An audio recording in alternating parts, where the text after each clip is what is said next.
Jordan Blue. And a Jordan too. And I'm oh so cool, that's Jordan too. Yo, baby mama, her ratchet ass, man, she's so shady, aftermath.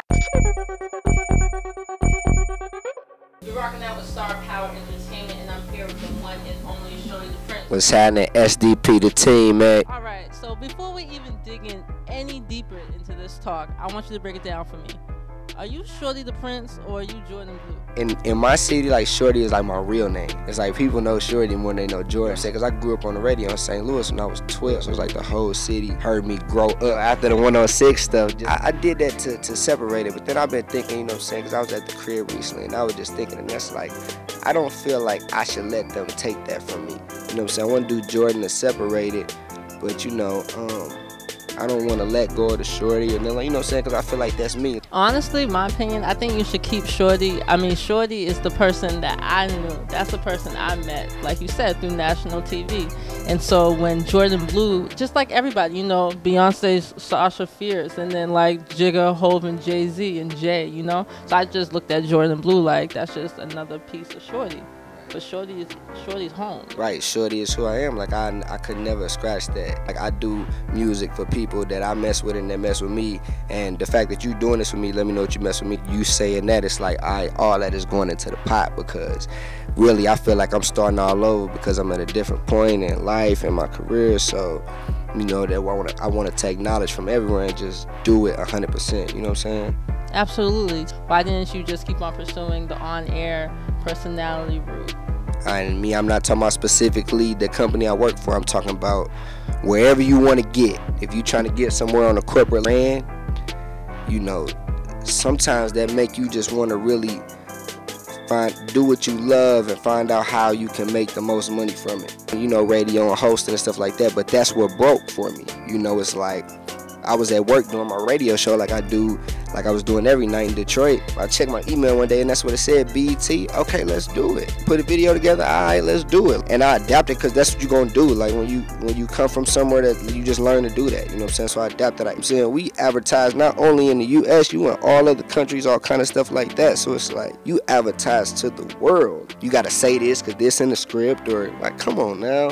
When I'm looking at it, it's like, man, certain times how people try to box you in, it's gonna be hard to do that. Like you wanna just really, I didn't want to just jump right back into that because I've already seen it, and it's like, why not do what I love, even if I put a time, you know, because this music what I love at the end of the day. Even after all that hosting stuff, I'm not doing that. I'm not at the crib just talking. I'm chilling, listening to beats, doing what I do.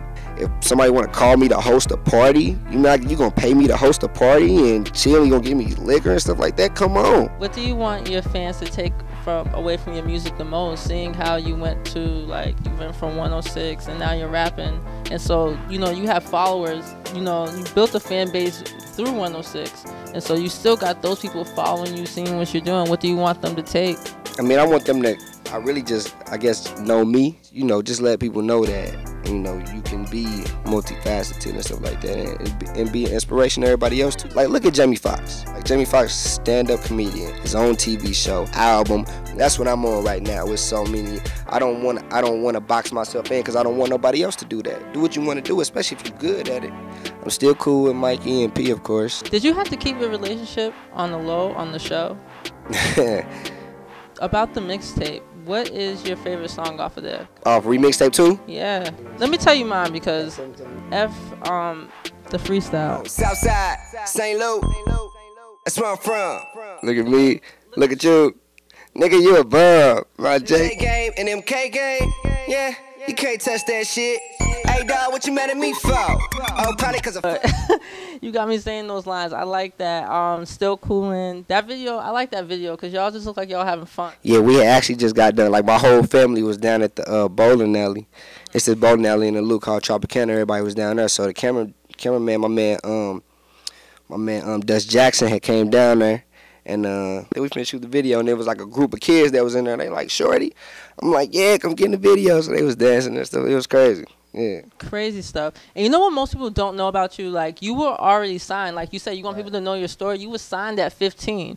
And, you know, you even... And so it's like, you know, I'm glad we even had this interview because now we can share even more of your story, because it's not like 106 in Park was like, we get it. It was national TV, but it wasn't like oh my God, like the huge break. Yeah, that's just what got people's eyes open. Like, people see me now in cities I never been in and feel like they done seen me somewhere before. That's what it is. Like, that's basically what it is.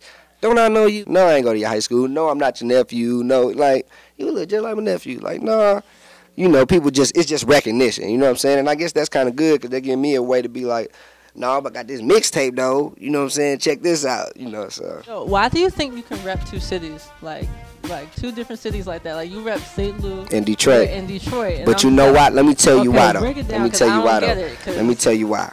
And I do it, and it's crazy because it's like you from Detroit. Right. Like but you listen, from though. Detroit. So I'm born and raised in St. Louis, south side of St. Louis. All right. I moved to Detroit when I was 19. The radio on the loose since I was 12, and then, you know, I was just like, man, if I leave and everything go bad, I can always come back. So went to the D. Man, Detroit is such a city where it's like they grind and stuff. You gotta respect it, and they start claiming me. I just be wearing my St. Louis stuff, and I'm talking about everywhere. And so the radio station, they took me to one of the stores, Mr. Allen's, and like bought me 3 Detroit hats. They was like, you can't keep coming up in here with the St. Louis stuff on. That's why I think the city really messed with me too, is because I was already doing music when I came to Detroit. But I didn't come on there straight on the radio just dropping music and stuff. Like, what I did was I was like, let me know who hot in the city. Let me know. I would go support them. I would go studio sessions with them. I would, you know what I'm saying, just to let me know the culture. You know, it got to the point where I got doing tracks with these people even before I was putting out my stuff. Travis Porter, Make It Rain come out, I do a remix.